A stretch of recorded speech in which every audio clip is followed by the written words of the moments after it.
What up, everybody? It's your boy Black Vegas, and welcome to, I guess, a new podcast that I'm going to be hosting. It's going to totally lack professionalism, so we will aptly name this "Devoid of All Professionalism" podcast because we're just going to sit here and bullshit and talk about random stuff.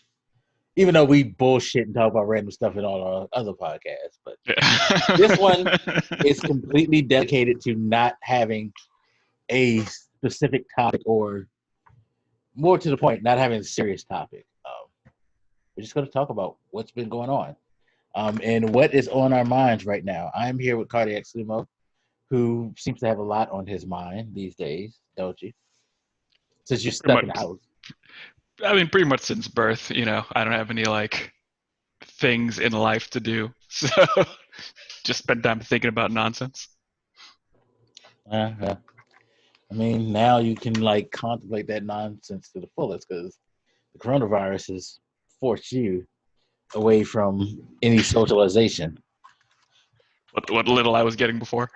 I mean, work is a social place. Let's be honest. I mean, I, I guess it's like going to a family member's wedding. It's not the kind of thing you wish to do. You just kind of feel obligated.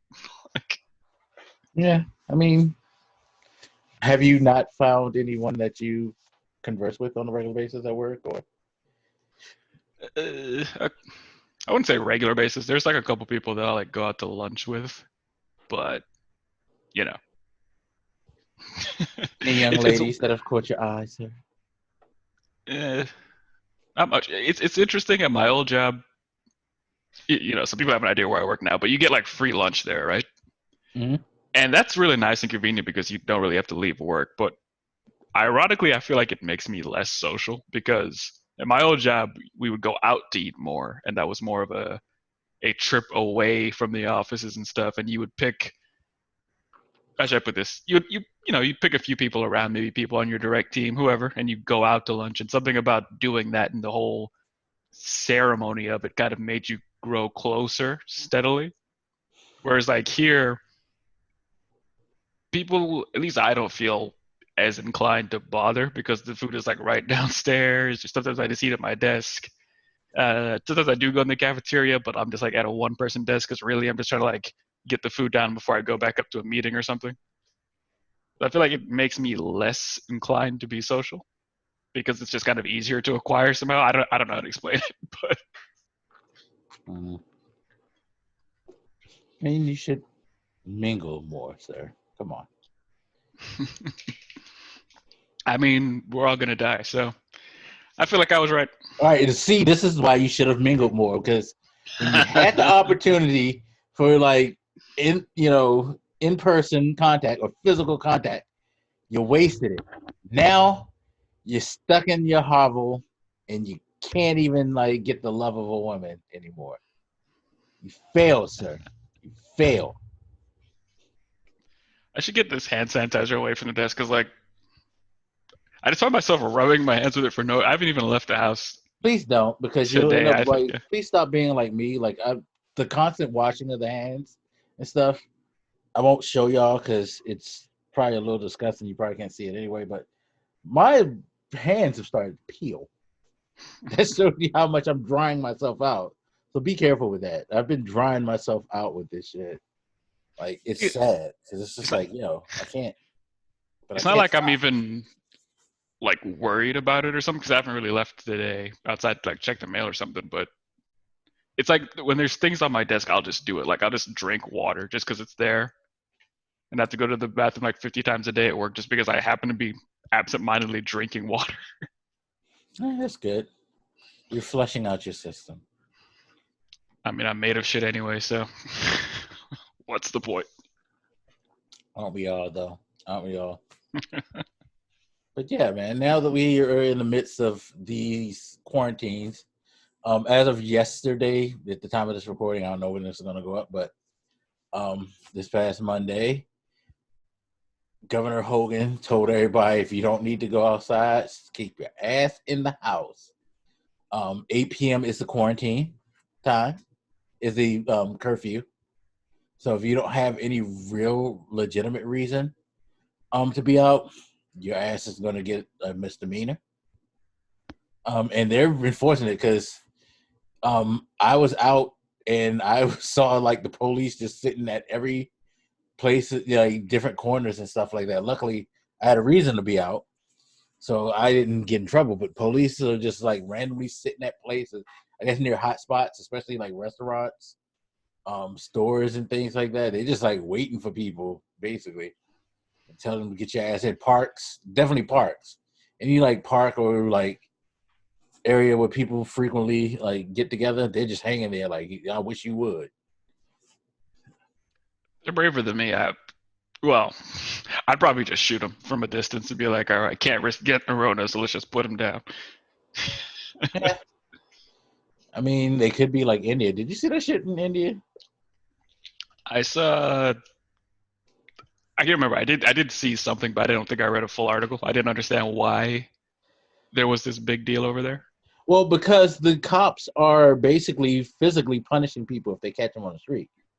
Like, look it up because you can see video of them. Like, if they catch somebody just randomly riding down the street, they'll pull. They like this is one particular video where they pulled these two guys who were like riding a scooter bike, and they have like canes, like fucking like long ass canes, and they were like whipping the shit out of those dudes, like because they were outside.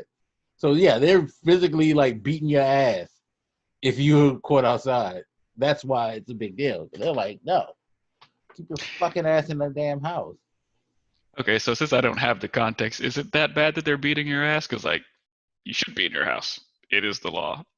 They should beat your ass a little bit. I think it's a little bit far, Again, I didn't see it, but just I'm like, yeah, sounds about right.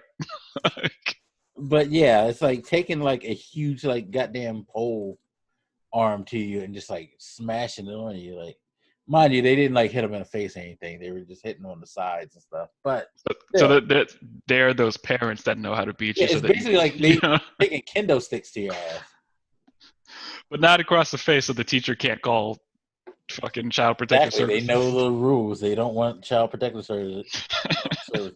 Oh, it's funny. I was in a chat with some old coworkers, and we were talking, and they was talking about. They made a joke about something, and they were like, "Hey, you can beat your kids now because hey, who they gonna call? Not like like child protective services people are at work right now, so they can't like lie and say that you're abusing them. You can actually give spankings now without anybody like bucking. So But is it a joke though? I mean, it's sort of. You know what they say? Most jokes have a bit of truth to them. So, eh. Hopefully that's not. I definitely have heard people say that there will be an increase of abuse. I'm hoping that it's somehow mitigated. Now, But yeah, to be fair, people, if you're thinking that police is still there, because so 911 still works. So don't think you're gonna get off. All right. I mean, just the people who are already in abusive situations and being forced into close quarters with those people. I don't You'd I don't take know a real how. dark turn, wouldn't you? I've had this idea forced on me several times in the last week, so I'm hoping it's not as bad as people think it would be, but just in case, shoot all the people outside. I don't know, enforce the law some magical way. Yeah, true. So I have my PlayStation 4 on, by the way, and I was looking up some stuff on PlayStation Network because I guess the new sale starts tomorrow. And they have an ad for WrestleMania on my goddamn PlayStation. It better be a.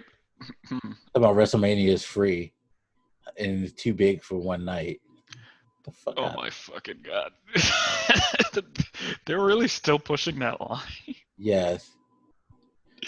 You know, Which is sad because everybody knows why you spread it over 2 nights. You didn't do it because you just decided, oh, we just got so much great content that we decided we're going to change the format for 2 nights. No, you did it because you're recording it and you need to figure out a way to get people to like log in and watch. did you watch that Cody Rhodes segment I sent you? Yeah, but I probably don't remember it. He was like, is the first night in the. For those of you guys who don't know, the wrestling shows that are still going have had empty arenas because you can't gather together because Corona. So the first night on AEW, Cody Rhodes is in the ring, start of the show, gives this speech, like a really great promo. And I remember somebody pointing out that like AEW had Cody go out there and give this like a really heartfelt promo about the situation that also led into his storyline situation with the Elite and shit. And they compared that to WWE, who I remember I watched SmackDown that week. It was like this weird attitude, like there's nothing really going on here. This is just like this kind of fun thing that we would have done anyway. And at the time, I kind of defended that. I was like, okay, those were just two different things. Maybe WWE just wants to not make you think of the sad shit going on, so they're just gonna kind of put it to the side and just have like a fun show. So I kind of defended them where most people were complaining about it, but and then they did it the next week. yeah, like when they started throwing, because eventually they moved WrestleMania to being 2 days, and then they started throwing out the too big for one night thing, and that's kind of when I turned. I was like, all right, I was trying to be nice, but y'all But no, are kind of out of control. they're. It's funny because I listened to the Jim Cornette podcast, and I guess it fits with kind of what he says. The way that they're doing it seems like they're making fun of wrestling because they're not taking it as if they're, acknowledging anything. They're trying so hard to pretend like there's nothing going on. And I guess in retrospect, they're kind of like making it look like it's a parody because you got these people in the ring, you got these weird camera angles where you never see the crowd area, and you get like they're trying their hardest not to catch cameramen, even though they've been catching them. Like they tried to like just give this whole weird illusion, like so it's just a soundless arena, like it's a silent arena. It's not an empty arena, you know. But it doesn't work because they're having them like really try to like be straightforward, like they're in a crowded arena. It's like, yeah, that's not cool. Whereas like that AEW one where they had the wrestlers in the crowd and shit like that, that was probably the best thing to do because, if they ain't doing shit, wouldn't they be out there at this point? I mean, yeah, it wasn't perfect, but I did see people's point about like the difference in strategy because it's not just SmackDown. It was across all the clips I've seen that WWE has this like semi uncomfortable stance of just like there's no I don't think they've ever even really Right. referenced it outside of like I think Nikki Cross tried to hug Michael Cole once and he's like social distancing. Like that's the only time I've ever heard a good reference to it is like in a joke. Yeah, they're just being like, just no. And it's just like, Just nah, y'all. just kind of the weird insult to the intelligence, like too big for one night, as though we don't know. And that's the Everybody thing. It knows. makes like the WrestleMania thing even worse because now you're trying to hype us and like, yo, we're spreading this out over a couple of nights and all that. And the thing is, WWE doesn't care about kayfabe anymore, so it makes it worse because we know everything's going behind the scenes. We know they're going to probably tape certain matches in different locations, which is going to like make it even more disillusioned. Because it's like WrestleMania is this big event at this big arena with this big crowd, and now you're doing tape segments. Which I think Tying them together. most fans are just understanding of the situation anyway. It's not like you have to dance around it. Like we know one and two. Like the shows on like all the ones I've seen, both WWE and AEW, are definitely not their top shows. Just because there's no crowd in it is kind of weird. Yeah. But all the fans I've seen are trying to be understanding about that and give them, some bit of charity. They're not like This is why I shitting on the think show. they should have delayed WrestleMania. Seriously, like delay it. You don't need to do WrestleMania. Why are we doing WrestleMania? It's your biggest event. I hate to say it, but I don't. So I don't know about you, but I wasn't really interested in like any match at Mania anyway. So it wouldn't have bothered And, me. that's fair. Like, because the last couple of years for me, WrestleMania is like, I will say this: watching what I watched last year, I was pleasantly surprised at some of it. And I feel like that's probably what will happen this year. It's like, yeah, I'm not really caring about what you're putting together, but you're probably going to do something that I'd be like, oh, well, that was cool. You know, Sure. that's what I was expecting. Now, I don't want to see no. I think the only thing that would have been nice, and I'm not really watching it enough anymore for it to matter either way, but it would have been nice to see Drew finally take that belt and like Exactly. It's like him you're get a shot, but deflating that's about it. moments. Like, you can't have Drew win there because it would be his biggest moment. And how hype would that be in an empty arena, just having Michael Cole scream? Personally, I'm more upset about NXT Takeover. Pretty sure it was canceled altogether. I Which don't I'm know where fine it's. with. They're still doing Gargano Ciampa though. I think it's just gonna be on NXT TV or whatever. And they tried to make a storyline out of that, but whatever. It is kind of sad because the last time they were finally supposed to have the climax of this rivalry, one of them got hurt, and now they won't have a crowd. But life Yeah, happens, no, I guess. I'm fine with them canceling the pay-per-view because I want that. Like, I wouldn't do the big moment. And I agree, they shouldn't do it on regular NXT. They could find a way to like stretch this shit out. I mean, shit, Ciampa's known for getting hurt. You can do an injury angle. Shit, both of them are known for getting hurt. So just do an injury angle and sit one of the other or both to the side, and then come back when you can and get the big payoff. That's why I think they should cancel fucking WrestleMania because you have a couple of big payoff moments, like seeing fucking Drew get his due after working so hard to get back to a place that told him to get the fuck out after he shitted his opportunity. That'd be great. I mean, yeah, it's the one. What else was on there? I mean, sure, we don't want Becky to and see Shayna. Goldberg and Roman, and we're not because Roman, thank God, is just like, yo, I got leukemia. This ain't Yeah. safe for people with like fucking diseases. And I hear Vince is mad, but it's like, fuck you, Vince. Vince fucking leukemia. I mean, first of all, like I said, I don't think anybody really gives a shit about that match, to be quite honest. But No.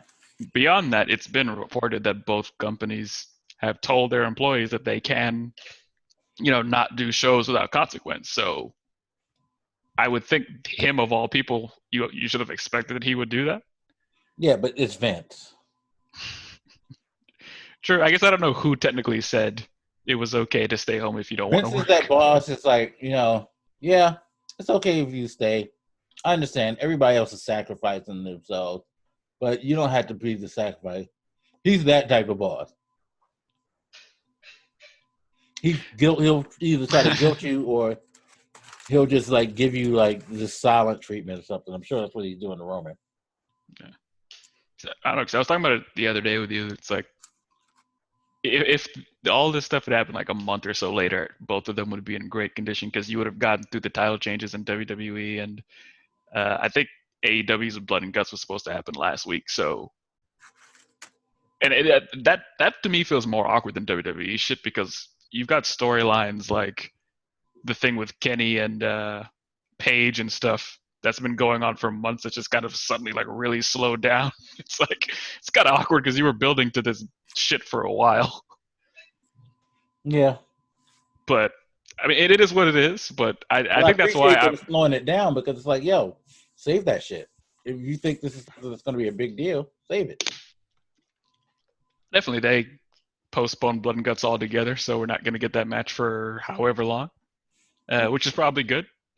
They're doing other stuff in the meantime. I think they announced the mid card. Well, they didn't call it a mid card title, but I'm treating it as such. So they're doing other things to fill in the time, but yeah, it is weird when you've got stuff that we're building up to around this time of year, and then they're just like, oh. Side note on AEW. How fucked is it now that they made Jericho drop the belt? Because I think the consensus was, I think we all know, the reason Jericho pretty much dropped the belt was because he's about to go on tour anyway.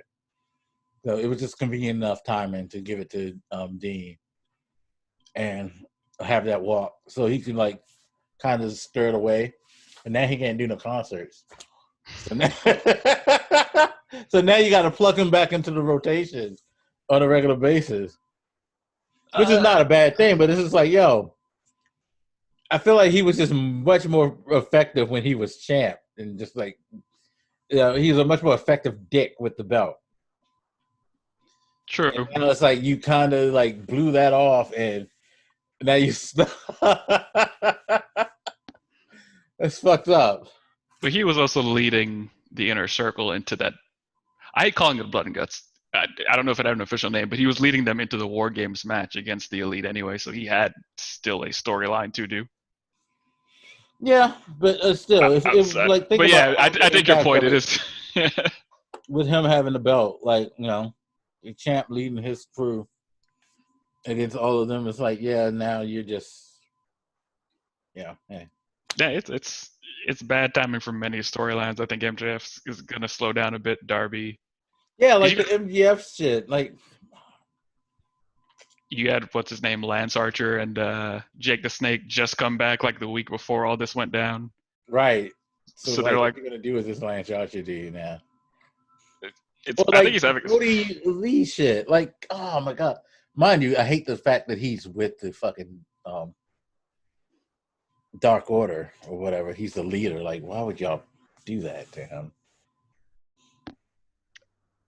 I don't fuck with him, but he did kill the 2 promos he's done. He has killed both of them.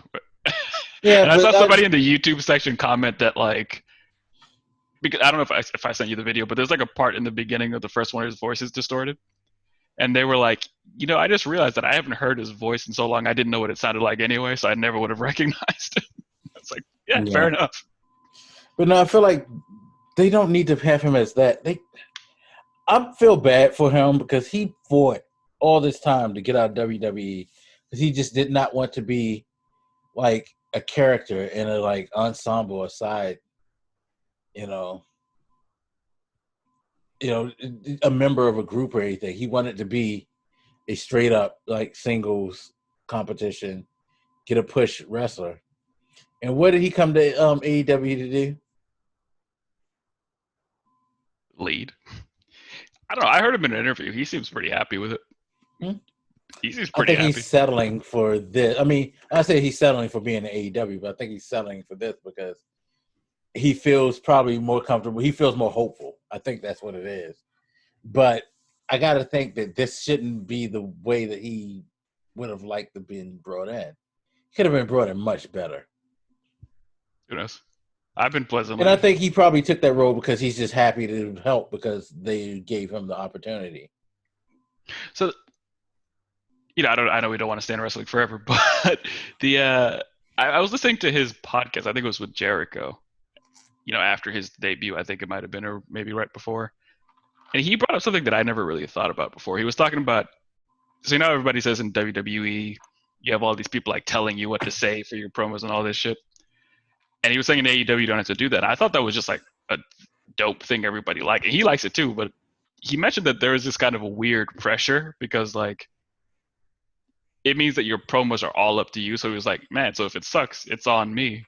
Like I can't, blame creative or whatever. Like if it's a shitty thing, they're giving me all this control over this thing. That means I'm fucking it up if it's wrong.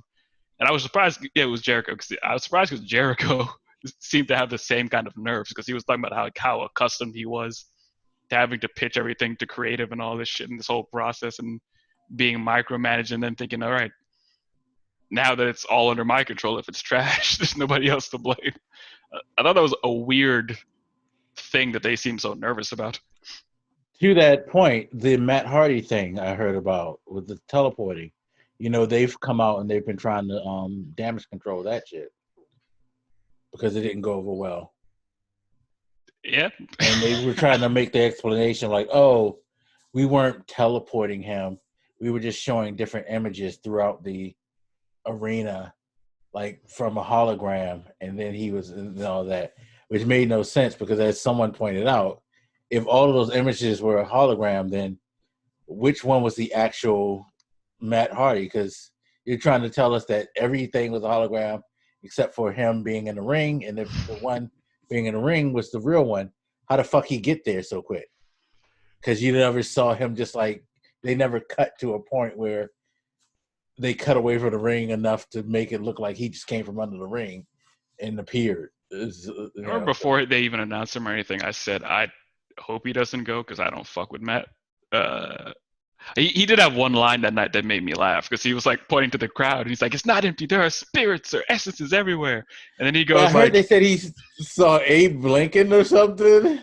I think he said he's like, and there's Martin Luther King. He still has a dream. And then he points over there. He's like, what's his name? There's Judas. Ironically, he betrayed me too. And I was like, this fucking psycho. Like, so I'm not gonna say he never ever ever makes me laugh, but I don't fuck with him generally. But that is one of the things I've said about them for a while. Is like they're giving a lot of these guys a freedom to do what they want, and I don't fuck with the things that they want all the time. Yeah. So I was never that excited about. Fuck it, I like the name Dean Ambrose. I think it's a cool name. I was never that excited about him because I know that I don't like the type of matches he likes. So like, Yeah.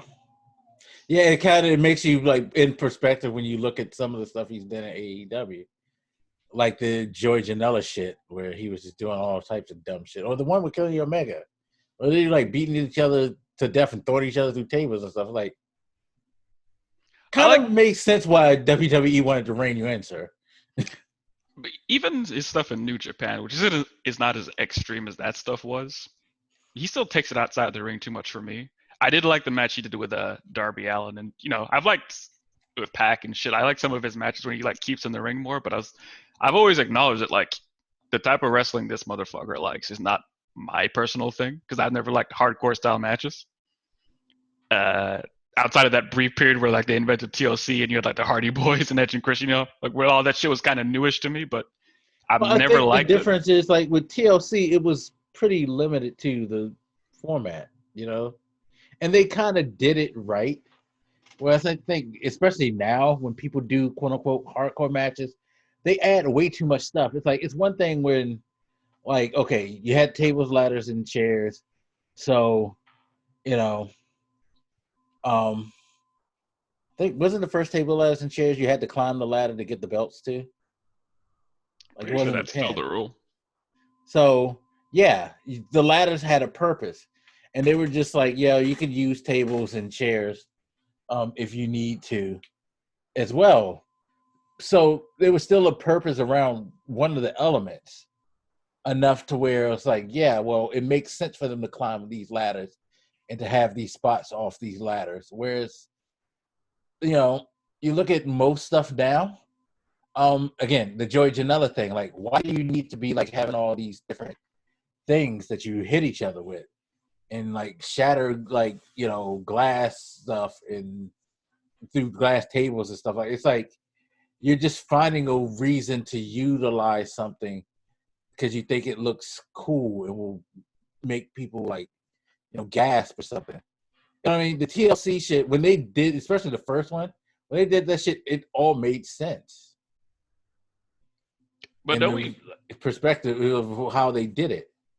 I feel like we've had a lot of hardcore matches that had like thumbtacks or like Well, I was did just you about to watch? say, because think about it, like as things went further down the line, you know, people always talk about it, but in retrospect, the Triple H fucking Mankind shit with the thumbtacks was dumb. I don't remember, which is what I was gonna ask. Like, where did that come from? But Right, that's what I'm saying. Like they had a match, it was like a no hold bars match, and for some reason, Mankind poured thumbtacks in the ring, and like Triple H turned it around, and he like fucking like smashed him into the thumbtacks, and like you just see Mick Foley rolling with thumbtacks, and I was like, yo, I'm, like I thought about it because I was thinking about Edge's promo, and he referenced the time that he speared McFoley through a table that was on fire, and I was like, yeah, that was crazy. I thought you were gonna go blind, but whatever. yeah, like stuff like that. Like, what's the purpose? And they do get extreme as shit. Because I remember one of AEW's earlier shows, somebody poured thumbtacks into Darby Allin's mouth and then kicked him in the face. I just thought, like, what the fuck? No, they poured thumbtacks it to his mouth and then like duct tape his face and then kicked him. Right. It's just like And then it's there's no sense in doing that. I was I was like, you should probably arrest that dude. He's out of his fucking mind. Like, that's not safe. That dude definitely bled from his mouth. There, or even like little things, like Britt Baker does like the dentist gimmick. So she put that one girl's mouth on the ropes and then stopped her and then knocked a tooth out. I'm like, bruh, she's bleeding from the mouth now. That wasn't as she's a jobber. Why did you do that?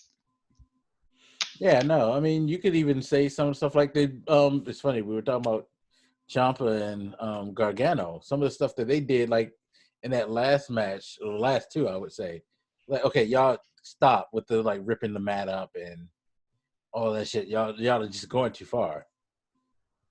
I mean, I will say this: at least in their match, there was some context to that because there was supposed to be this like pure hatred between them, and they just wanted to hurt each other. I respected that they tied some of those spots into like story elements of shit that Right, had happened. that's what I mean. Even then, I still don't put those matches in like my top 5 or 10 NXT/NXT UK matches. As much as people love them, I don't fuck with them. Last one, I was done. I was like, come on, y'all. Y'all are just like, y'all are really going to hurt each other for real. When Cole and Gargano did that match in the cage, they had a cage like a bunch of like stuff attached to the top. When they did that match, I was like, y'all don't even have the storyline to justify this. And it looks goofy as hell. Like he's chasing him around with this like metal string. I'm like, just stop.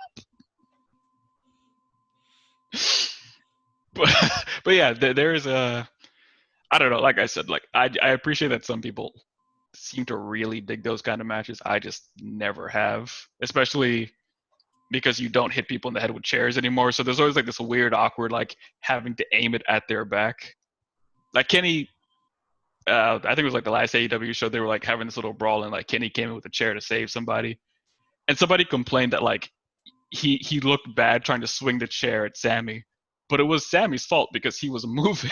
And if Kenny would have swung, he would have hit him in the head. So he had to to be fair, adjust. Kenny sucks anyway. I'm sorry. For all you Kenny Omegas, he's not that good. Singing a chair? He's not good, period, at anything in the ring. Like, he's good at making stuff look pretty, but if in the context of wrestling, he sucks. He really does.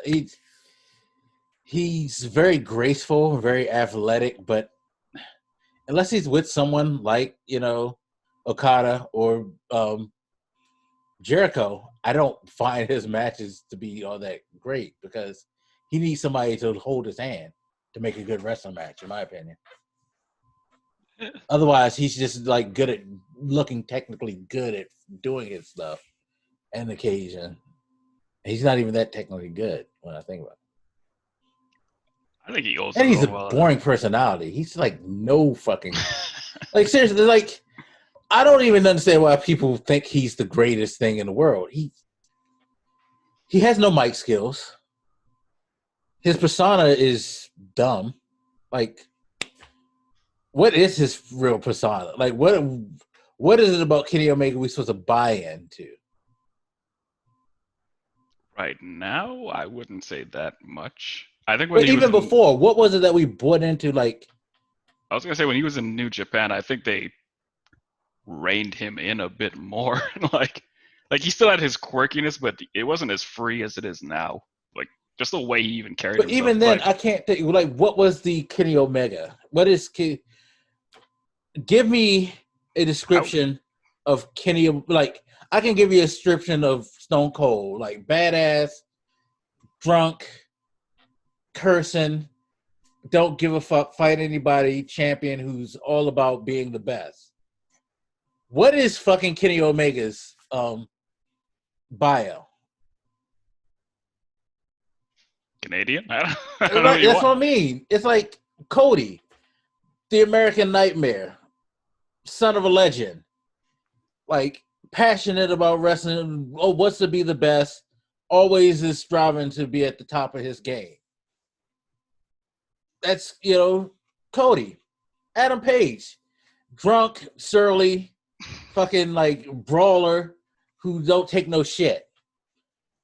Even though he does stupid shit, Johnny Moxley, insane fucking motherfucker who don't care who you are. He's coming to like bring the competition to you, and he's always ready for a fight, and he's out to prove something. What is Kenny Omega? What is his Athletic nerd. purpose in the wrestling? Seriously. Athletic nerd. I don't know what to tell you. Best in the world. But I wasn't watching him before that moniker started, and then by the time I looked at him, it was centered around that sort of thing for him. Of course, by that time he was already like champion and shit, so I never really saw his build up before that. But that's what I'm saying. It's like he got the belt, but we're supposed to believe he's the best in the world because he has the belt. I don't know leading up to that what it was like. It Because was like when people talk about the summer of punk. Before like, I didn't and after the belt, we all had Stone Cold had his aura. You know what I mean? From the time he said, like, you know, John 3:16 says, "I just whip your ass," to the time he left with the what shit, he's always had an aura around him, like his persona was, you know, magnetic, and it exuded. I don't know why I'm supposed to care about Kenny Omega other than he named his shit after Final Fantasy thing. I'll say this: I don't care for Okada, even though I know a lot of people do. I'm bored in most of his matches, and I just find him boring in general. Like I like, you know, Gato being there with Rainmaker shit and like, but you know that's like he has like a cool gear and all this money shit. But like even when I'm looking at his face, like his facial expressions always bore me. His ring work is like, it's solid, but I don't know. And maybe that's the problem, because if you think about it, and I guess I'm gonna be even more blasphemous. It's funny doing these podcasts. I've been saying shit that's gonna get me in trouble a lot, but looking at New Japan Wrestling, outside of the skill, they really don't have much like draw beyond like I just know these dudes are really, really good at doing wild shit in the ring. Like, you know, maybe it's a language barrier thing, but outside of like, you know, Gorillas of Destiny, who have persona. I mean, Naito is tranquilo. I can't think Nakamura had a thing. But like, it's funny. Unless you're in the Bullet Club, I can't think of anything that had like real magnetism. Other than these dudes are like really, really good in the ring. Like fucking, what's his name? Popped. Even though he doesn't do it anymore in WWE. Shit, I can't even remember his name. They buried him so much. Fuck. Hideo Itami / Kenta. Well, yeah, Kenta is pretty good. Shit. He's the artist formerly known as Shinsuke Nakamura. Yeah, Nakamura. What the he fuck? had personality. I couldn't remember his name because it's like, they don't even really use it no more. Like, but he had personality. He had like magnetism. Yeah. I mean, I guess it's weird because for a lot of them, it's just like being tough. Like I thought of Shibata and Ishii as very similar characters, just with very different builds. Yeah. Same thing with Suzuki. Like all three of them are just like really tough motherfuckers, but I don't really get much outside of that. I've always felt the same way about Okada. To me, like he's a really solid wrestler, but they're all solid wrestlers, and I've always thought it's he was his overrated. Look. That's the thing. I think that's the thing. Like with most of them, it's their look in the way that they carry their look, as opposed to their personalities. Fair, but I guess that's like why I say that, because like I do understand what you mean about Kenny, but I've always felt the exact same way about Okada. Yeah, no, and I do like both their matches. I mean, the matches. I think the difference between the two is Okada's a better wrestler. That's all. I could take that. I actually watched two of that. I said I could take that, and I've watched just the other day. I watched like two of their matches because I never really sat down and watched their matches because Like I like Kenny. I guess it's like not even just as a wrestler, but gamer. He's quirky, or whatever. He's fine, and I don't have a problem with him. But I've never really sat down and watched either of their matches very much. Yeah, I don't care about his matches. His matches bore me. Because like And that's why Okada's it's weird that run. people gave him $5 and $6 on shit. Well, I will say that I was pleasantly surprised by those matches. They're pretty good, but I That's why I like kind of disagree with people. It's like I feel like what y'all are hyped about is the technical things that they pulled off, not necessarily that it's the match itself. I wouldn't say because the moments I remember are like when Okada was going for the Rainmaker in one match and Kenny just collapses right on the floor as he's about to do it. Like he doesn't even like. I remember the more dramatic stuff like that. But that's part of the problem too. Is like their matches are really long, and I think that's why I never watched them fully before. Is because by the end of like a Wrestle Kingdom show, it's been about a few hours, and then their matches start off fairly slow, and then they build up to the end, but they're like too long for me to sit through. So I just never watched in full. So by the time you get there, like I'm more into the match because you brought me in, but like I wasn't invested going in, so I didn't care. It doesn't I help when I just see Okada just standing there with that I face. am generally just bored by Kenny Omega, so maybe that's just my problem. Man,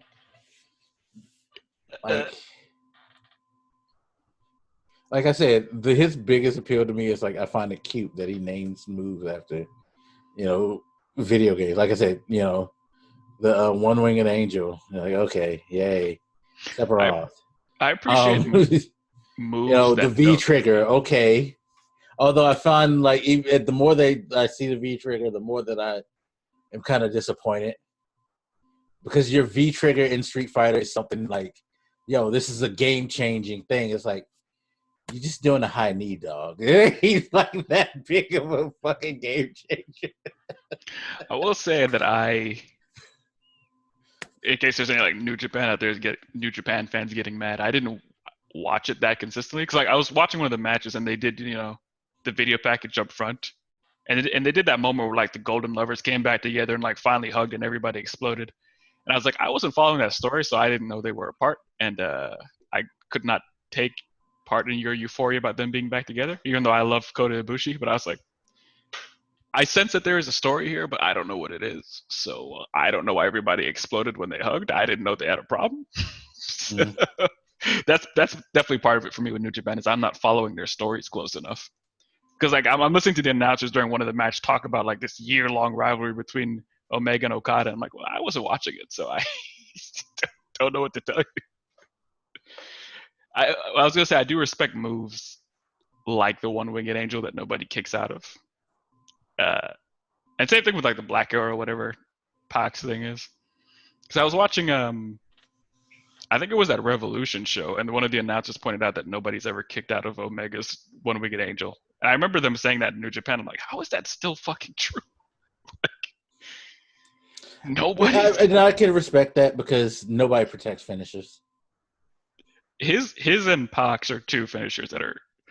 I remember because Page went to do the One Winged Angel and he kicked out of his.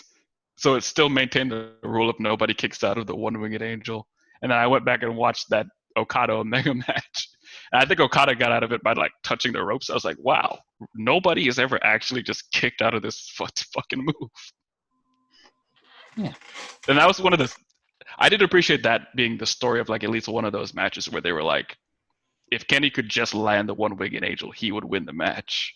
But he never got to do it the entire fucking match. It was like 40 minutes. He just kept failing till Okada finally beat him. But yeah, I think more finishers should be protected like that, so I can respect that much. No, it should be. They don't protect finishers no more. They used to.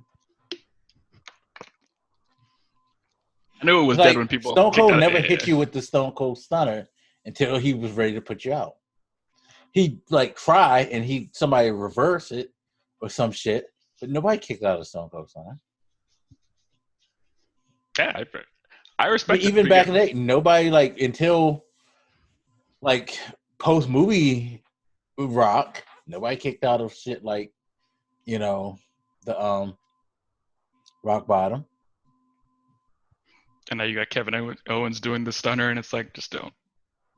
Yeah, I don't believe you'll win with that. Just yeah. They really used to protect finishes. Like Brett didn't throw the sharpshooter on you unless he was ready to hit your ass. And like if he put it on you and you were close to the ropes, okay, I could buy that. He just didn't put it in the right place. But if he had you center of the ring, you ain't getting out of that shit. Like the shit that they be doing now with that sharpshooter shit, where everybody is able to crawl to the fucking ropes. Everybody is able to crawl from a fucking submission now. Have you noticed that? yeah.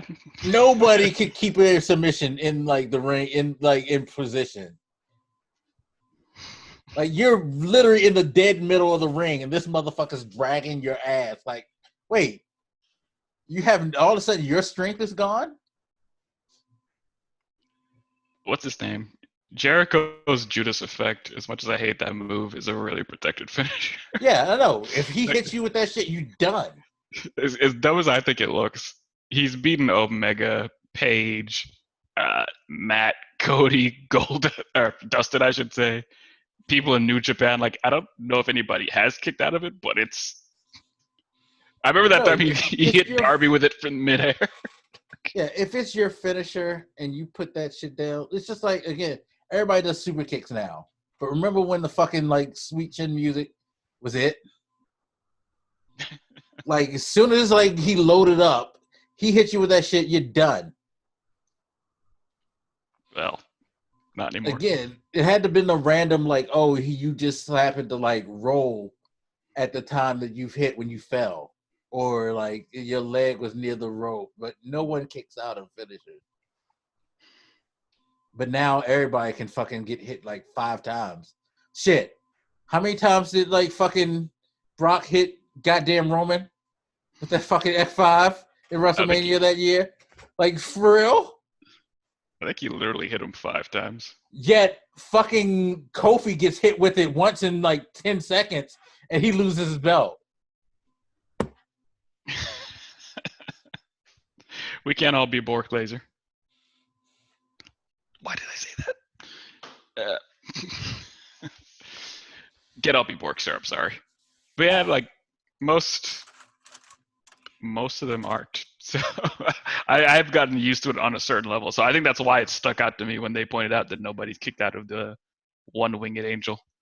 So I'm like, Yeah, we still because do that again, with finishers? Like, I thought that was done. the way it should be though. Yeah. But Fair enough. they think that it's more dramatic when you have to like be punished, or it protects you as a wrestler if you're able to kick out like 50 million times before you're finally put down. But I think it just diminishes it. It diminishes everything because again, how am I supposed to believe that fucking I'm Brock Lesnar? You know, it works in. I will say this: it works in rare moments, like when the Undertaker had to get hit a couple of times with it in WrestleMania. That's a special circumstance because nobody beats Undertaker at WrestleMania. So it's kind of like, no, this is his element. He doesn't go down. Okay, you have enough like history and pedigree to say he can kick out a 1 or 2 in that situation because he's the Undertaker. This is WrestleMania, and nobody beats the Undertaker. You know, okay, that's set up. That's kind of like okay, yeah, that's just set up that way because of history. But most of these matches, again, going back to the Roman Reigns, there's nothing about Roman Reigns that tells you that this motherfucker should be able to get fucking F5 a gajillion times. You know? And it, interestingly, Reigns' spear for a while was pretty protected, at least. And then they even fucked Brock more. I just thought about that. They even fucked Brock even more when they didn't even have him win the match. He hit Roman with like a million F5s, and then fucking Seth comes out of nowhere and snakes him. It's interesting because it makes your perception. Because, like, if people are kicking out of finishers here, it almost offends you when they don't kick. Remember Bryan versus Reigns? Bryan hit Reigns with the knee, and Reigns kicked out. And then Reigns hit Bryan with the spear, and Bryan didn't kick out. And I remember getting a little bit mad because I was like, all right, No, so it should be. Roman can kick out of a flying knee to the face that beat John Cena in one shot. Roman can kick out of that, but Bryan can kick out of a flying hug. That'll make sense to me. Yeah. Like Again, if and you I hate going back to this match, but again, 5 F5s, he eats them. Seth shows up once, curve stomp. He can't take that. You just got jacked in the air and dropped fucking 10 feet, slammed into the mat 5 fucking times by a man who has the strength of Hercules. Yet CrossFit Jesus comes through and steps on your head once and ends you. I mean, and you know, it was a great moment when it happened because it was like, oh shit, he did the like fucking like run in, you know, at WrestleMania. We never seen it, so it was a great moment. But time being passed and like you know, the emotion of the moment settling. Yeah, story wise, the shit fucking dumb. No, could you? No. So are you looking forward to WrestleMania now? No. Unless we get another RKO of that magnitude. There'll never be another great. It's funny because everybody thought the what's his name RKO against what's his name? Who does the airborne? Shit. Oh, Evan Bourne. Yeah, everybody thought the Evan Bourne thing was like the height of like the RKO. That Seth Rollins shit, that was the greatest like RKO ever. It will always be. I don't think anything can top that one. Not even RKOing Beth. Like... No, I mean, come on, look, that was just ridiculous. Like, no, I remembered it. Like, fucking... because like, when you look back, it's like, yo, Seth got up so high when he popped up. It was just like, yo, what? Like the way he just launched them into that air, and Seth was like up in the air for a while. He's like, what? And he just caught him. Nah, I'm always glad they didn't botch that because that was like, it's still the best RKO. Like, it was just perfectly done. I'm yeah, like I right. said, I thought the Evan Bourne shit was always going to be the most perfect, but no, that was just. That's legit Seth Rollins' WrestleMania moment. Like, fuck a belt. That is his WrestleMania moment. It is. That It definitely is. It's like, yo, you ate the shit out of that. And that's no disrespect because that is a moment people still talk about. No, I watch that shit now and then because it's just ridiculous. I'm just like, that's no insane. Like seriously, how did he not really die from that? Because it looked like he really just got destroyed by that shit. Like Jesus. And that RKO won the match. Finishers work. Exactly.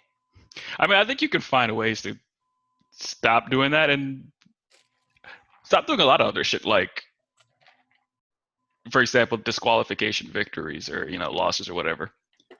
I have definitely taken it like for granted at this point that is just a thing that people do to get out of matches and shit. And bring up Kenny Omega again. He had that match with Pac. I think it was like 2 out of 3 falls. And one of the falls was a disqualification because Pac just like beat the shit out of him with a chair or something like that. And they pointed out that was the first disqualification in AEW. I was like, that's not possible. Y'all have been on for almost 6 months. But then I think the NXT, and it's like, yeah, they don't really do disqualifications that much either. Like, I think I'm just so used to seeing WWE do disqualifications so much that I just assume that it's normal. But I don't think other promotions indulge in that kind of thing so often. Yeah. Enough about this wrestling mumbo jumbo because I ain't watching fucking WrestleMania. Fuck that shit. And they think they're gonna try to broadcast it on other channels too, which is stupid. We'll see how it goes. I hope something amazing happens. It can't because it's gonna be deflated. Again, I can't get hyped if Drew McIntyre wins because he's gonna be having his biggest WWE moment in an empty crowd. Don't care about Charlotte and fucking Shayna Baszler because Charlotte and Rhea. Huh? It's Charlotte versus Rhea. Oh no, it's Rhea. That's right. It's Becky and Shayna. Sorry. Yeah. Either one of them. Like you're deflating Shayna and Rhea's biggest moments, and they're careers with this shit. I was afraid Rio was gonna lose, so I didn't mind. But even you don't think it would have been a good match, or that she was going to put on? Maybe. I don't know. I don't trust them with Charlotte. Charlotte will squash a bitch. It doesn't matter who it is. No, Unless if it's they Ronda do, Rousey, she will squash a no, bitch. they can't have her squash Rhea, because if she does that, then you effectively ruin Rhea Ripley's career, because Rhea Ripley has been built as this badass, not a psychopathic badass as Shayna Baszler is, but like, she's a badass. And you can't just have Charlotte just come wipe the ground with her. I don't get the sense that being a badass in NXT matters to Vince on the main roster. And I don't remember where that match was going to happen. But if it was at Mania, I could see her getting squashed. Like, who is this Rhea bitch? Get her out of here. Squash her. Dark metal Charlotte over here. Get her out of here. It's time to get off wrestling, because that's depressing. Anyway. Fucking depressing. Speaking of depressing, what else have you been up to in this god awful quarantine? During the weekend and like a few days before, I caught up on Dawn of X. So there's this X-Men run now. I think I mentioned it starting up before we went on a little hiatus here. Jonathan Hickman took over and he wrote 2 concurrent stories, Powers of X, Dawn of X. Those finished up, and then that led into like a bunch of X-Men titles. So you had Excalibur, X-Force. Yeah, there's like a lot of them actually. There's just the main X-Men comic. There's New Mutants. I think it's like 5 or 6 of them. And they're all like really fucking solid. So I just like binged all of those fucking comics. No self-control. I don't give a shit. Let me see if I have. I wish I was quarantined. Marauders. Well, that was over the weekend though. Hellions, like, yeah, they just like put out like half a dozen stories or so that were running at the same time. So I probably read like 50 issues or something of random X-Men comics, and it was so fucking good to love X-Men again. Mm. That's the big thing for me mostly. I kind of wish I were quarantined. I had the fortune/misfortune of finding a new job, y'all. I started last Monday. He's a stripper. No, because that would have been even a worse tale. Think about, because I'm already in a horrible situation as is. Just imagine if somebody's like, yo, you have the best talent to be the best stripper in the world. We want you to start in the club on Monday, and then this coronavirus hit and all the clubs closed. Like, you can't even go to work. Now, at least I have I'm fortunate enough to go to work, but I started a job at a essential fucking service that is working at a limited capacity. And it's just weird, because it's just like, they're not closing down. And it's already not a job, like, it's banking. So it's not a job where you're safe anyway. Because as discussing earlier today, working with money is one of the most disgusting things that you can ever do in life, if you want to be honest, because money is the dirtiest thing on this planet. It exchanges thousands of people's hands. As I wipe my face, even though I'm in my house, like talking about touching money, I'm like wiping my face. Yeah, money absorbs germs because thousands of people touch it. They sweat on it. They bleed on it. They probably spit on it sometimes, and all types of things. Who knows what the fuck people do with their money? And it's always coming into your hands. All for it to end up in your G-string. Crazy. Yeah, now that I think of it, even better that I'm not a stripper, because when you put money in people's G-strings, I'm sorry, y'all, strippers, for ever doing that to you. Now that I think of it, it's kind of like I should have just put it in the plastic bag and handed it to you. That's why they get paid the big bucks. Huh? That's why they get paid the big bucks. I guess, but yeah, and it's just like we've been like having high capacity of idiots because no one listens to the government when they tell you to stay your ass in the house. In fact, it seems like people are more likely to go to a bank now than they were ever in their life and withdraw thousands of dollars, and I'm literally saying thousands of dollars, to sit in the house and do nothing. Yeah, it's a painful existence. And it makes me wish I wasn't in essential services because it's like, yeah, I can't protect myself because people won't protect themselves, and their disregard for themselves means that they have absolutely no respect for me as a human being. So, Well, I feel like a lot of them morally only see it as a risk to themselves. Like, well, I'm willing to bear the risk. It's like, but you're not.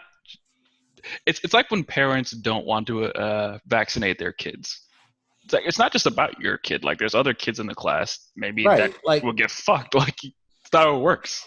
who wants their child to have chicken pox? You're fine with it, or to have like whatever polio. Like, who wants polio? They had polio cases recently. Why? Because people don't want to vaccinate. They vaccinate for polio for a reason. Polio like wiped out a ton of people back before there was a vaccination. That's why we have polio vaccination. So yeah, they need to think more deeply about being responsible to the community, not themselves. Which I'm sure that's hard for some people, but you're just gonna have to fucking bear with it. I will say the other thing I've been doing a lot is working out. But I already started working out before all this, but it's definitely given me less of an excuse to not do it. Because when I moved out here, I was eating restaurant food all the fucking time and not working out, so I put on like a shit ton of weight. So started working out in early February. Let me see. I'm down 19 pounds. That's good. Except I had that Popeye's chicken sandwich today, so Just probably still undid all the refuse to even progress. try it. I'm wondering if I got the right thing because that tasted like a very average ass sandwich. I Probably just, didn't.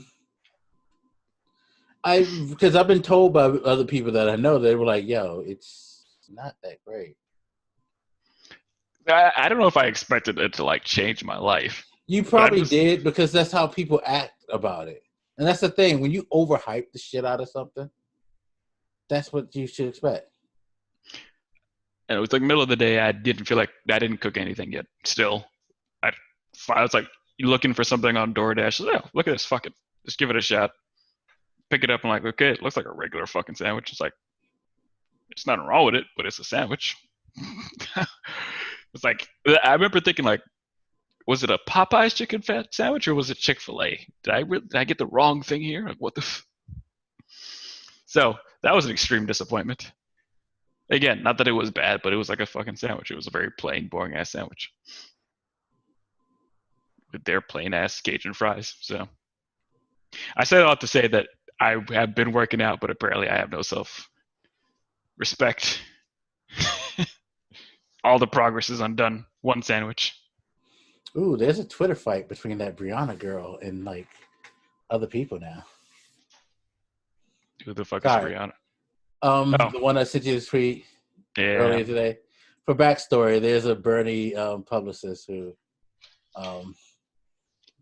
kind of tweeted a weird tweet that made no sense in the context of what she was subtweeting, and now everybody going back and forth over her.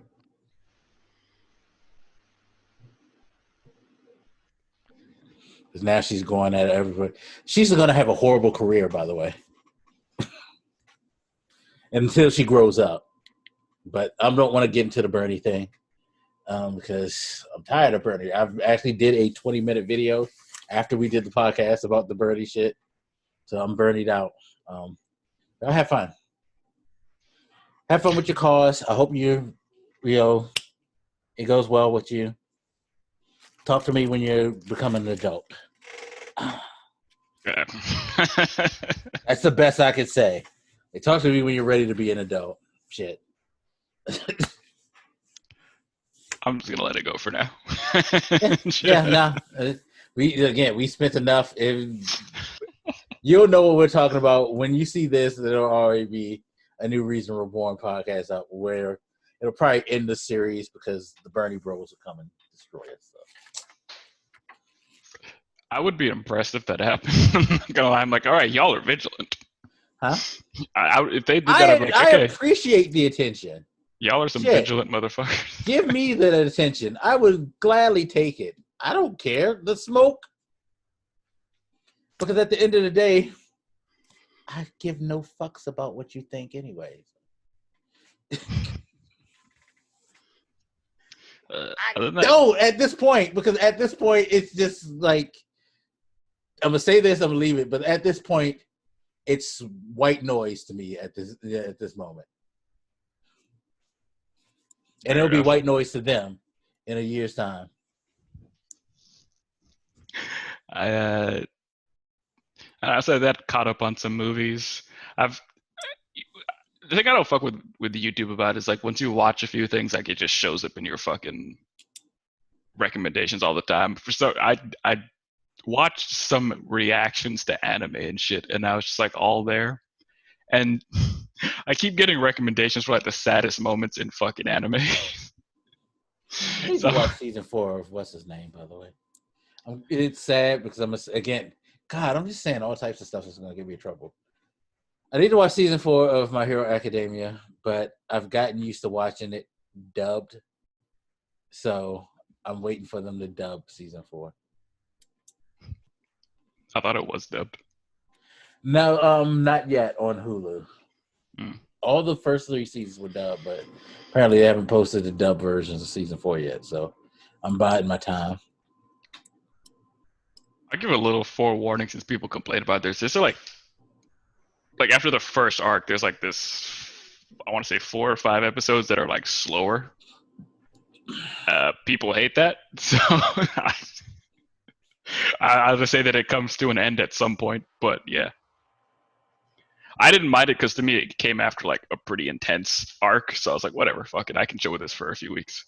But I see a lot of people complain about that particular follow-up after that, so that is a thing. Anyway, we're going to talk about this tweet after we get offline because I feel like yelling at her.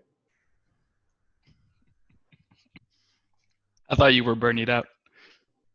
I am, but I need to yell at her. I'm not Bernie. I'm yelling at Bernie people. Like, fair enough. Because I don't really yell at Bernie. Bernie's like he's just a lovable old coot that like yells and says things. And he's like, oh man, go on. But yeah, these YouTube things are depressing because they remind me of the saddest moment. Not that I forgot them, but like reliving them again, I'm like, Jesus Christ, this is rough. That's one of them had me like tearing up like just last night. I'm like, oh my god, push that one out of my memory, and here we are again. I don't know. I was gonna say anime, but TV shows in general. Just if you've got like the right timing, the right music, all that shit is put together, you can make a moment really fucked up. So fuck watching stuff. Although I've created a comic book too, so yeah. I think the older I'm getting, just the more bitchy I'm getting. Just like I don't cry watching shit. I notice myself definitely tearing up more often than I used to. Like, but she just found love and now she's dead. I need to watch Joe Exotic. Not Joe Exotic. What is it called? The Tiger King. Everybody's talking about that bullshit. I feel like it's gonna be like the Popeye's chicken sandwich. Maybe, like... but that feels like that's like the Corona Buster right there. Everybody's been watching that and they're just wilding out about this thing. I've seen actually a couple of like gifs of him, and I'm like, who is this motherfucker? So it might be worth. Like, there's a video that's circulating around where apparently he was running for president, and he went on a rant about why he can't say the N-word when rappers are constantly say it. So that kind of piques my interest to know who the fuck this dude is and what is the problem. I mean, if he hangs around with tigers, you already knew there was something wrong with him, right? So like, well, Like that, like hearing that doesn't upset me at all because I'm like, yeah, he's out of his mind, right? So to be expected. I think those people just don't have enough video game slash anime slash comic book. Like I feel like nerd culture offers like a shit ton of entertainment, even compared to just like the general entertainment of like Netflix and shit like that. Yeah, because you have so many options. You got video games. You got, um, you know, anime, comic books. Um, And I did like video game on like either PC, PS4, right. You Switch. have different platforms of each because it's like when you go to the comic books, are you just reading Marvel? Are you reading DC? Are you reading manga? You And know, even if you're reading Marvel or DC, you got like 50 comics in each one, really, to yeah. choose from. Like, And like there's branch of stories that you can go. Who's your group? What's your story angle? All of that. so Nerd culture is the best. I see these people like obsessing over Tiger King. I'm like, y'all are not indulging in what we got to offer. Like, y'all or got your Popeye chicken sandwich and we got a buffet. You know what I'm saying? Like, But it seems to be like very fascinating. Well, and to be fair, there are similarities in nerd culture because right now everybody is going nuts over fucking Animal Crossing. So fair enough. I don't understand it, but it yeah, is it's true. like Animal Crossing is that move, like so much so that even I am trying to see if I could win a Nintendo Switch just to see what the fuck this shit is all about. I ain't gonna go buy a Nintendo Switch just to see what the fuck this shit all about. But if somebody gives me one, I will definitely find out what the fuck Tom Nook is and why the fuck y'all hate him so much. I don't trust Nintendo fans. Sorry, Nintendo fans, but I don't trust you at all. like, like you're right. You guys is because Nintendo is built on nostalgia, and there was already an Animal Crossing game, and I'm sure it's like a solid game. But I don't trust you guys because you guys are very biased about that shit. But to be fair, it's a long-standing series that. Yeah. So is Pokemon, but like every Pokemon game is the exact fucking same, and they all act like it's the new coming of Oh, he Jesus said every it, folks, time. not me. Get Bro, him. okay. This is the time. This is my time to be the innocent one. Get him. For years and years, people always talk about like how every Call of Duty game was the same, and I agree. But like at the same time, I was like, how could you guys shit on Call of Duty for being the same, but you don't shit on Pokemon for literally being every Pokemon game, you're some fucking kid who, for some reason, doesn't have a fucking dad. You start off with your mom in this new place that you moved into. You go to the Professor Old shit and get your starter Pokemon, and you also meet your rival. Go to the fucking gyms. You deal with that region's version of Team Rocket or whatever. Like they're all the exact I'm same mad he storyline called you an almost. orphan. No, not an orphan, because you just said no dad. So not an orphan, but a bastard. You're a They fucking never have. bastard. You're a Am I fucking wrong? bastard. For some reason, they almost never have a dad. I guess because Ash didn't have a dad in the show. I don't know, but it's always like you just move there with your fucking mom. Because your You go dad's off like, on your fuck adventure. this. I am not raising a child that chases these fucking monsters. Oh, he's like, this is what your ambition is, son? I can't take this. It's not what I want to raise.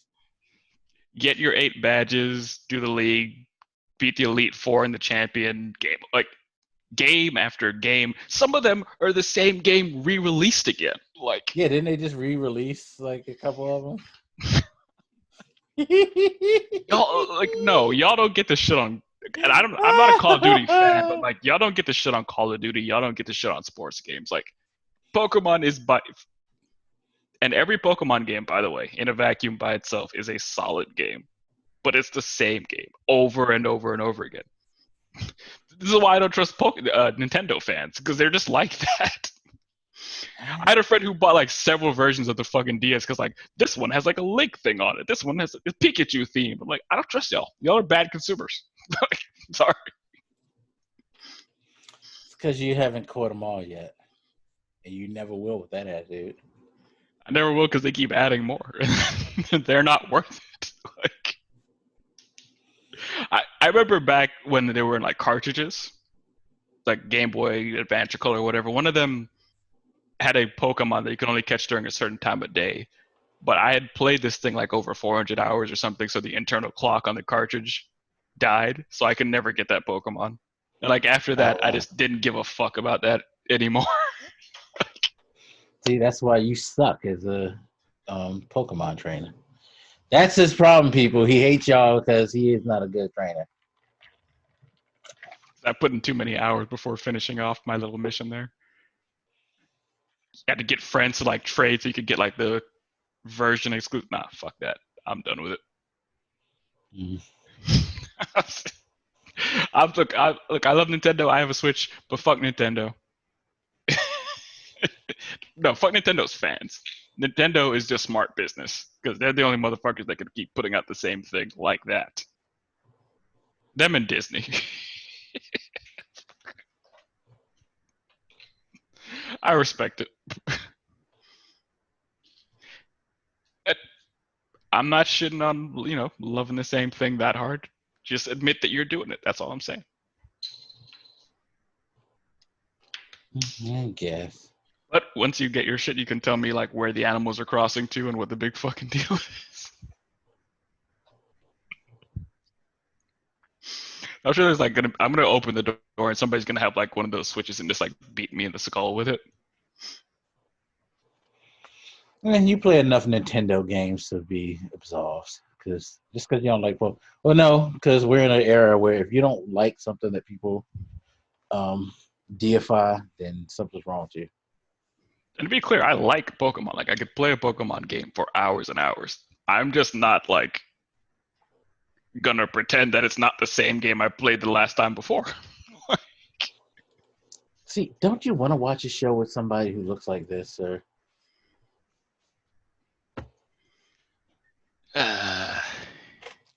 Is it gonna be a picture of you stripping? Oh god, it's even worse. like if I saw this motherfucker walk up on me, I'd immediately run. Not because he looks like strong, but you're just like, there's something about like this dude's on coke or something. He's clearly had a gun in his I ass. think Like they said there was some drug abuse involved in the story. So there you go.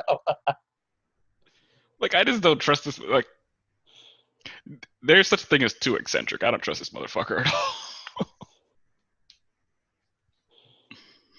We'll fucking see. Well, I've also been playing Call of Duty Warfare, Modern Warfare. I am not good at it, but I have been playing. It's sad because all I've been doing is doing work-related stuff. I don't have like your. Well, no, I take that back because this past week I've recorded a bunch of stuff that I need to do a lot of editing. So like we recorded a podcast. I recorded like multiple videos. Um, I've been getting back into the creative realm. So that's a good thing. But yeah, you've been having fun. That's the thing. Again, this is why I kind of wish I was quarantined. I kind of wish I would. Should have, in hindsight, I should have like instead of stressing when being unemployed, which understandable. I should have just dove into like the stuff that I really want to get into and do, and playing games like crazy, and just yeah, hindsight's 2020. But now it's like you get to fake work and then like get on your like PC or your PlayStation. Probably take Yeah. like 10 naps.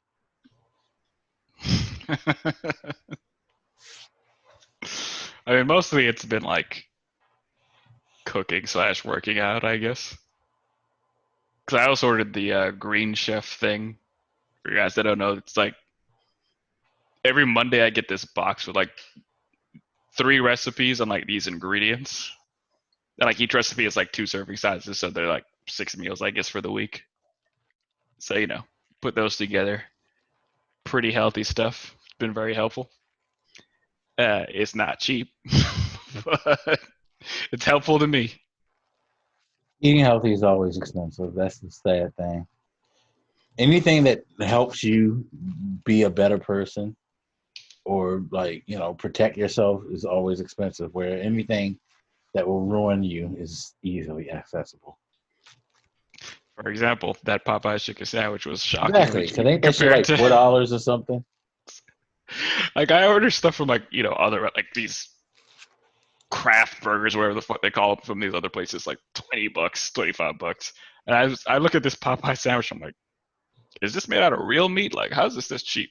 This is something fishy going on here.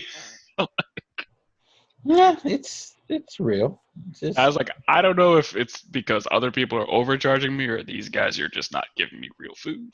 well, I find it weird that it's one of the cheaper things in Popeyes when Popeyes is extremely expensive on a normal basis. Like I haven't eaten Popeyes in years, but having seen Popeyes menus recently, it's like, yo, you want 3 pieces of chicken and a biscuit, and it's like $8. Like what? Admittedly, I don't like Popeyes, so maybe that's part of my thing. I've always thought Popeyes was bad and their biscuits are bullshit.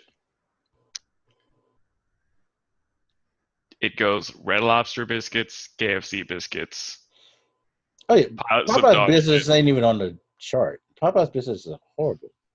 You eat Popeyes biscuits because you don't have no choice. So you get the jelly or the honey, and you just like find ways to down it because at the end of the day, especially this is very very true of African Americans. There's a fascination with having bread with a meal, and I've never understood it. I don't know if it's like that in Caribbean culture, but have you noticed like most places that you go to, especially places that are heavily frequented by Black people, that bread is always accompanying something? Like, have you ever been to a seafood restaurant, like or a local seafood restaurant or something, and you'll see them have like fried fish, and they'll have like a piece of bread in there with it. I mean, we do have, like, I grew up, one dish we have in Jamaica is like ackee and saltfish, and it normally comes with like bread. And now I'm wondering, is like, does it have to? Because like, I don't eat it without the bread. But now you're making me question some things. So, No, like, look at places like local carryouts or chicken places, like Chinese carryouts or chicken places. Anything, in particular, anything that sells fried stuff on a like regular basis. It's damn near always a piece of fucking bread with it. Why? oh, okay, yeah, you're right. There is. Even if it's like one of those small circular pieces, there's like just a piece of bread. Yeah, Like, like why? because bread is good, man. It's not good for you, but it's good. Like I know back in the day, like the older people used to tell you dumb shit like it's to soak up the grease or some dumb shit. Like they're like, this ain't gonna help with your cholesterol, grandma. Like, so I don't know why you giving me this. If anything, you're just adding carbs and like extra salt and shit to my makeup to just like help propel me down the line of fucking poor health. This bread ain't doing nothing. It's not like if I eat this bread, all the grease that I just wolfed down in this piece of fried chicken is gonna soak into it and then like evacuate my body in one lump because this bread had soaked it all up. No. People think about bread like it's just this like little thing on the side. I'm like, there's a lot of calories in that bread, dog. Like, Now you know what's you can eat weird, it, but like, be cognizant, bro. but you know what's really fucked up, and I don't know if this is true of any like Chinese carryout or local like fish place, seafood place, chicken place, or whatever, where you've lived, but a lot of places will take the bread and put it on the grill with the food, Yeah. basically like soaking up more grease into your meal because the bread is now absorbing all of the fucking like the fucking grease and fat that's spilled onto the grill. I accept that as a guilty pleasure. They do it, but I like it. I don't. Like if I ever go to places and they do put the bread in, I throw that shit away. Oh Because think god. about it, you already got a lot of bread on your fried food. You're topping breading with bread. I'm okay with it. I don't know. I think like if I'm eating something I know is not healthy, there's this like, all right, well, it can be as unhealthy as humanly possible, I guess, because like it's already garbage. So I just like don't. Okay, that's a fair enough point. It's like you already went down the dark path. Well, fuck it. Let's just go full born down the road. Because like most of my meals, especially the ones I've been ordering with this, especially the ones I've been ordering with this, like none of them have like any rice or bread or anything like that. So like when I'm eating like a normal meal, I never have that shit. It's You just just all pointed out another vegetables and thing: meat. rice. We can't just get regular white rice, which already loaded with carbohydrates and shit like that. Nah, we gotta get fried rice, yo. You gotta stir that shit up in like the oil and soy sauce, like soak up that sodium and cholesterol and shit. But it's okay because you get the fried rice that comes with the peas and the onions and the bean sprouts, so that's healthy. I wish it was a choice to not have it because I have gotten to a point where I'd prefer to just have vegetables and not the rice. But like a lot of meal places, the rice is just like it's like there. Like you can't even. I order from this one place that I really like, and they give you like this option to have like half rice, half cauliflower rice. And I'm like, I would just like to have all cauliflower rice, to be quite honest. But it's just like not even an option. Like, it's like they have a surplus of rice that they must get rid of. I am. Speaking of fried rice, too, bonus points if they do the fried rice with egg in it as well. Extra kick of cholesterol. You only live once, Yeah, and it doesn't have and to you be for that ensure long. so by this. As I say this, as I ate some buffalo chicken tonight. So, man, who am I talking? I think what it like either after we come out of all this, isolation or whatever, either everybody's gonna be like really ripped or like dead from diets. Yeah. Speaking of which, you're making me think about whether or not I should go to Wendy's tomorrow. You know what? I honestly wish if I was gonna eat bullshit today anyway, I honestly wish that I would have eaten like a bunch of Wendy's chicken nuggets instead. It's funny, I haven't had Wendy's chicken nuggets in a while, but I had their breakfast sandwich. I've had one of their breakfast sandwiches. Probably the worst one you can get. I don't know if other people are like this, but like whenever I eat something that I know is unhealthy, I obviously accept that it's unhealthy and I move on with my life. But if it doesn't taste good enough to justify that, I'm always very mad because I'm like, Well, then I suggest tomorrow morning you order a breakfast sandwich from Wendy's. I've only had one, but the one I had, which is called the Breakfast Baconator, pretty good. Probably the worst thing you can eat for breakfast, but it's good. I've got some ingredients in my fridge I need to use before they go to shit. Mm. Yeah, no, try the breakfast. Because you know what the Breakfast Baconator consists of, sir? Breakfast and bacon. Well, more than that. Okay, so you're familiar with the regular Baconator sandwich at Wendy's, right? No, I don't eat at these places. Like this is mostly like reminiscing. Like I haven't actually had Wendy's chicken Okay. nuggets in years. So the Like regular, I think I've never had the Baconator, but I've seen it. It's basically like I don't know if it's two beef patties or one, but it's pretty much sandwiched between like two layers of bacon or like cheese. So the breakfast baconator is a sausage patty sandwiched by two layers of bacon, an egg, and cheese. that does sound pretty dope. And I think they put some type of cream cheese on it too, because it's weird. I don't know what it is. Yeah, and it is good. It's death, but it's good.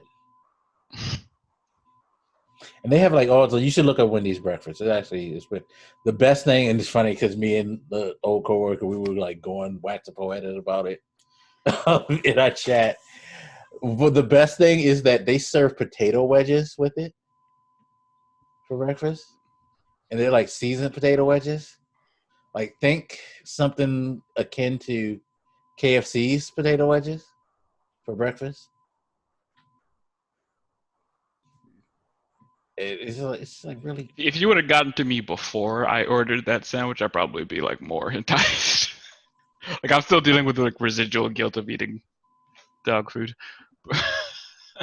Well, that's because you didn't enjoy it. I think if you got something you enjoy, you wouldn't feel so bad.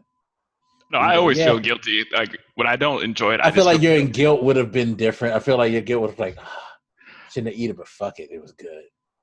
Whereas now you're just like total under the like heavy weight of guilt because Now I have the you don't guilt. have any enjoyment out of it.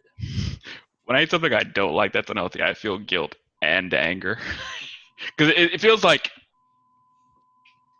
it kind of feels like wasting money. I guess at that point, like Exactly. That's that's what what I'm saying. You have like that extra added edge to it where if it like satisfied you, you'd be like, damn, I really shouldn't be eating like this, but fuck, was that good? Kind of like if you got your like sandwich, the one that you were telling me about, you probably would feel guilty, but you can't tell me that you're gonna feel bad. I probably wouldn't have bothered with the Popeyes one if I had access to that sandwich. To be honest, Yeah, there you go. See what Corona's doing is fucking up your life, too. I check it every day to see if they're open again. I'm like, please. It's weird to me how some places, well, I guess local places don't feel the need. Although here, I find that there are a lot of local places that are like, yo, no, we're opening because we're gonna use like. In fact, there's one place I went to. He was like happy that he finally joined DoorDash because he was like, yeah, no, it's great. They come, they get the food. I don't have to deal with people, and they come like for the most part they've been coming on time and getting stuff, and I don't have to like worry about like whether or not you know someone's going to show up and actually pick up the order because they're going to pick it up because they're getting paid to do it. Sure, that they're happy with it. So That is interesting because I know that's last I time think if more local places like just added DoorDash to their repertoire, they would stay open. that's interesting because I know we talked about it last time, and I was curious like how restaurant workers and owners and shit would feel. I don't know if I was expecting that level of enthusiasm, but it is interesting. Yeah, I mean, some don't like. I can tell some kind of find the hassle, but I feel like those are people who just find. You can tell they don't particularly care for what they're doing anyway. Like they're the employees that are there, and it's like, oh my god, I'm just getting tired of people. You know. Anyway, but for the most part, like I think if it's a local thing, a lot of them don't mind those because again, like it's extra income. It's extra income because yeah, they're getting more than they would normally get out of it, probably. Shout out to the dude. I don't remember what he delivered the other day, but he actually handed it to me instead of leaving at the door like I asked. So fuck that guy. Just, yeah, I'm not angry about it, but it is weird because like, so you told me I could have like that setting where they Yeah. just leave it at the door, Mhm. and I set it, and like the first dude after I set that, he sent me a text. He's like, I'm leaving at the door because I don't want to like whatever. And I'm like, what was the point of sending me this fucking message when I already specified that I wanted you to leave at the door anyway? Okay, And then so the second dude didn't even leave it at the door. He just like waited at the door and handed it to me. So all right, like, so slight inside baseball. That guy was kind of right with the text message, although they tell you text or call the people and let them know I just left it at the door, and that's it. He wasn't supposed to like text it that way. You're just supposed to like acknowledge the fact that yes, I complied with your thing. So that could be in the system to let you know that they did what they were asked, and then you can't say anything, basically. Now he kind of doing it wrong, but they do ask you to like message or contact the customer to let them know, hey, your food's outside. no, So I'm fine with that. Like one of those guys did it exactly like how you said. Like it said the this is your dasher or whatever. He just said right. it's at the door. It's delivered. I'm like, all right, dope. In case I didn't hear the doorbell or something. But like this dude like made me feel bad. Like yeah, I didn't really want to. I don't remember the exact wording, but he was like, I'm feeling healthy, but I still don't want to risk it. Blah blah blah. I'm like, what the fuck is this long ass thing for? So it made me feel like he didn't read the setting, Yeah. and then the other dude definitely didn't read the setting because like I even like looked at the people. I'm like, this dude is just gonna stand here, huh? All right, whatever. Fuck it. I guess we're gonna No, die but today. okay, again, another inside baseball thing. He was extra dumb because um when you're doing DoorDash and you set it up like that, as soon as I pick up your food, I'm sent a message, an automatic text message that says, "This is a reminder." That says the first text message will say, the customer that you're delivering to, whatever your name is or whatever, has requested that you leave it at the door. This is as soon as you pick it up, you get that message automatically. When I get within a minute or two of your location, they send a second message saying, "This is a reminder. The customer wants you to leave it at the door. Please message them and let them know when you leave it." That's it. So he wasn't paying attention to jack shit because they alert you. They make sure that you know. It's not like they have to look at the app to know that that's what you want. You're sent messages through the, you're sent notifications and a text message that says that shit. So Interestingly, he wasn't even wearing the gloves that the other guy had. not everybody's been requesting the gloves. Again, inside Okay. baseball, DoorDash has offered to give you gloves and sanitizer.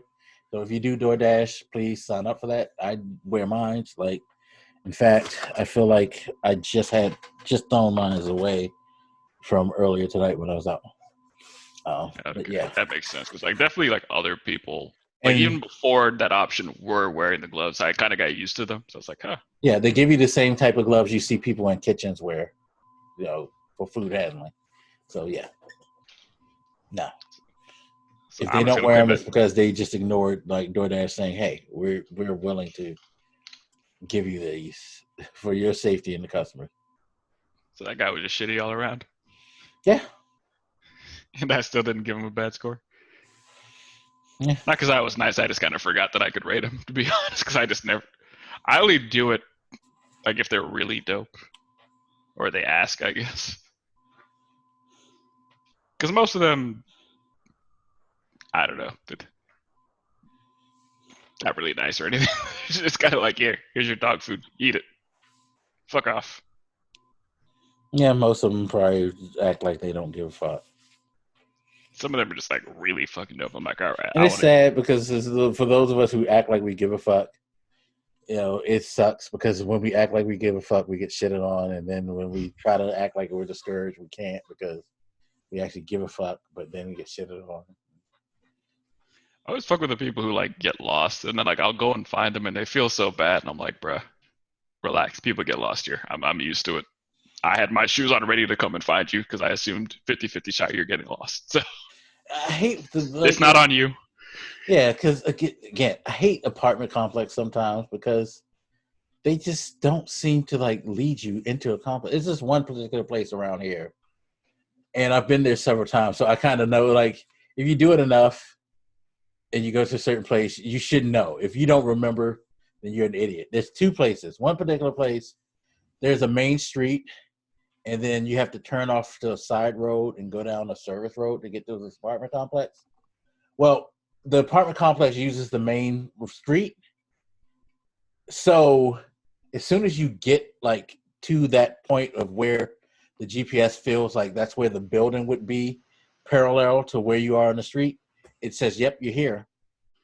And like, wait, I have trees on the right and I have trees on the left. I don't. Where am I?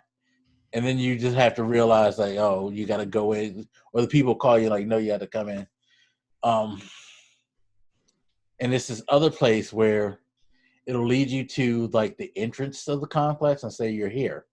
And the complex goes like back, even like goes back a good like half a mile. And now 9 times out of 10, you're delivering to the back of the complex. So you had to figure out how to get back there or which building you got to go in the complex because it's not, it dumps you off right at the entrance. The complex is like, yep, you arrived. I'm arrived where? It's a sign. So you have issues like that.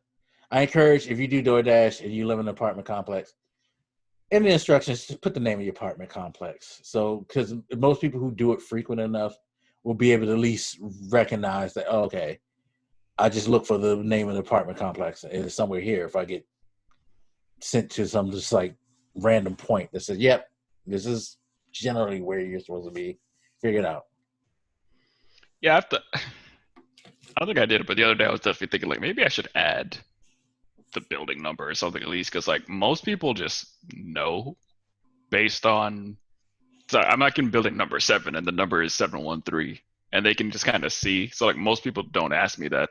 Yeah. Every once in a while they'd be like, "What's the building number?" I'm like, all right, fair Yeah, enough. because not everybody's gonna be that aware and pay attention. Like I've learned to be alert and know, like when on the street and I'm looking, I'm like, wait, I don't see anything on the street.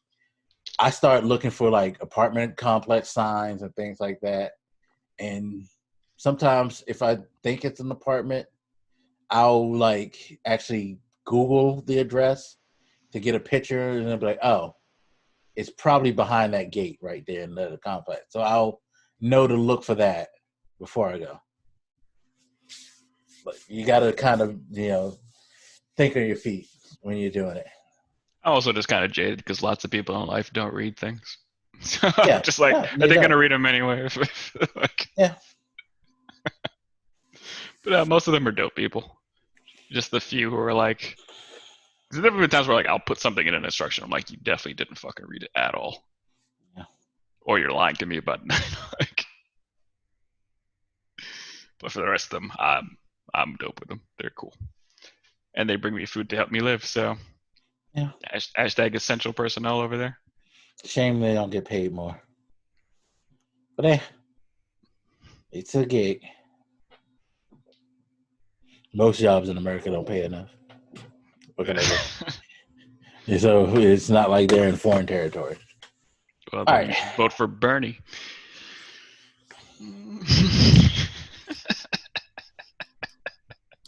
Yes, because the magical leprechaun that he is will just like shake his lucky charms and turn everything into like perfection. Or as that young lady says, like, at least I don't look for careerist goals and I keep to my ideals and my passions because you can't have passion for a career or I know I don't. Fuck. I'm just saying, like, especially if you're like you can't have a passion for a career, and you know, if you do, then you're just in it for the paycheck, as she said. Yo, yeah, we're gonna have to get off and talk about that because her whole fucking statement is dumb. Bitch, you're getting paid for what you're doing, so don't talk to me about dreams and passions.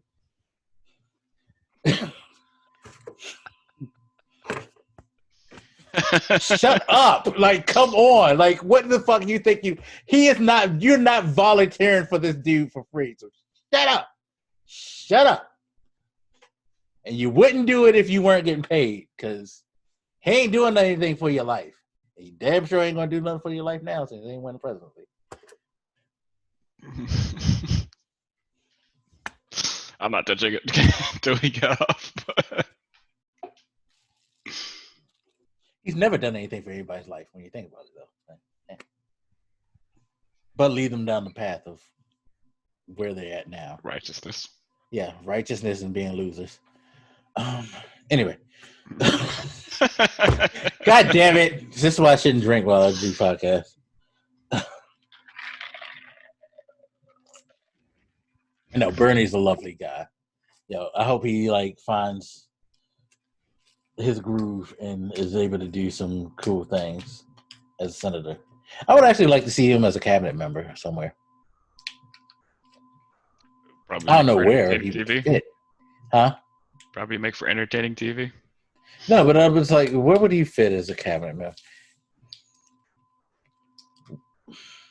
Secretary of Defense. No, we want to win wars if we ever get in them. We wouldn't even start. He would just like nag them to death, and we'd win.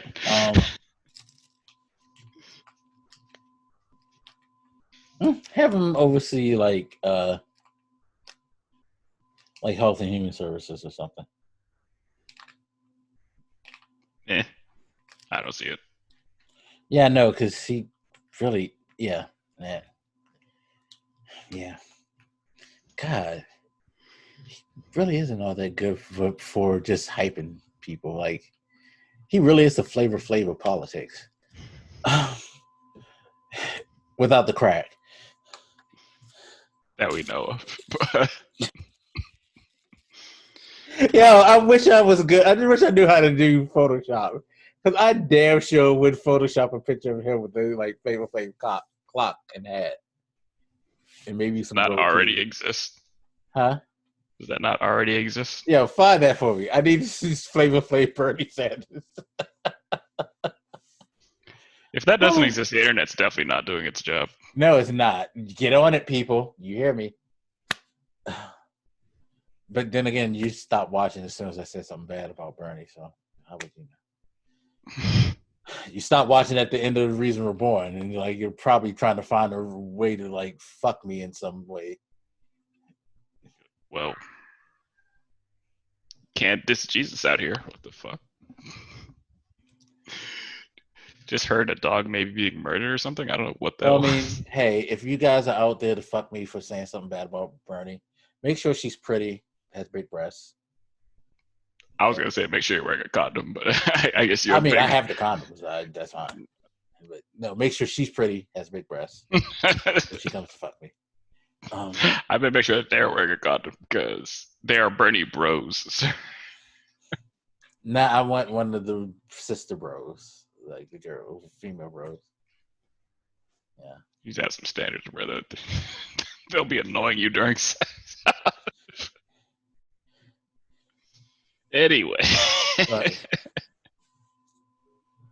Bernie was president, you would have came already.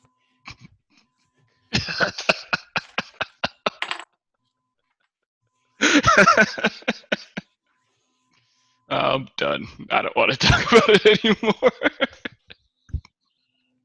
Did I not mention this is the most unprofessional podcast that we're going to have on this channel? Yes.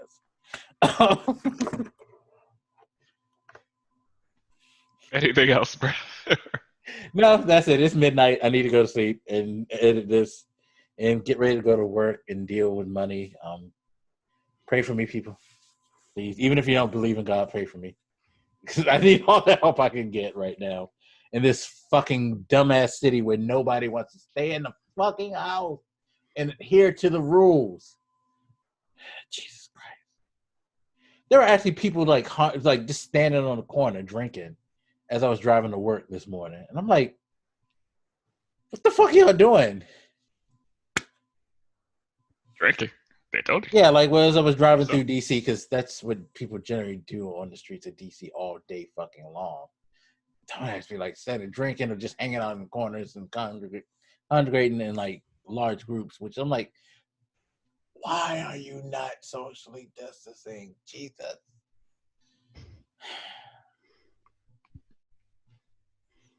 I did. That's Anyway. fine. All right, so thank you guys for watching. Those who made it this far. I hope you enjoyed it. We will do another one, especially since this coronavirus is going to have us pretty much not being able to do much but podcasts. So you're going to get plenty of podcasts from us. Trust me. We will be discussing some TV shows. We had to catch up with the TV shows that you watched after me and Eurostrix begged you to do so. Again, we still have the Star Wars thing. I feel like I need to compel everybody to watch Joe Exotic. We can all talk about Joe Exotic. Might have to compel me at gunpoint, but sure. Yeah. I mean, it's on Netflix. It's free. Well. Although it's 7 episodes and they say they're 45 minutes a piece, so I might not be able to convince you. But yeah, watch it first. But what we will be doing, though, look forward to this, and I'm going to discuss this with you after we get off, is I want to watch Dark Side of the Ring. Oh, God. Yes. The Benoit episode just came out, sir. I know. I've been avoiding it because I'm like, but it's dark. I really want to see that and see what the deal is with that, because I hear it's excellent. But all right. So we will see you next time, guys. You guys take care. Be safe out there. Listen to what your state officials say. Don't listen to what Trump says because he's a fucking idiot. But pay attention to the rules. Take care of yourself. Take care of your family. All right? Be good. We'll see you next time, y'all. Peace.